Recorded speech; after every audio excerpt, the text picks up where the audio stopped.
Hello vetmates! I am CT, a 4th year DVM student. Let's talk about what is iatrogenic disease.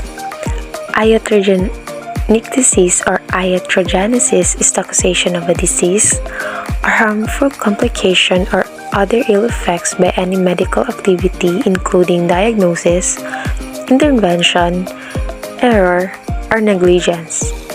Iatrogenic events may lead to physical, mental, or emotional problems, or in some cases, even death. So what are the common examples of iatrogenesis? First is the medical error in poor prescription handwriting, negligence or faulty procedures, prescription drug interaction, adverse effects of prescription drugs, overuse of drugs leading to antibiotic resistance in bacteria, nosocomial infection, and blood transfusion.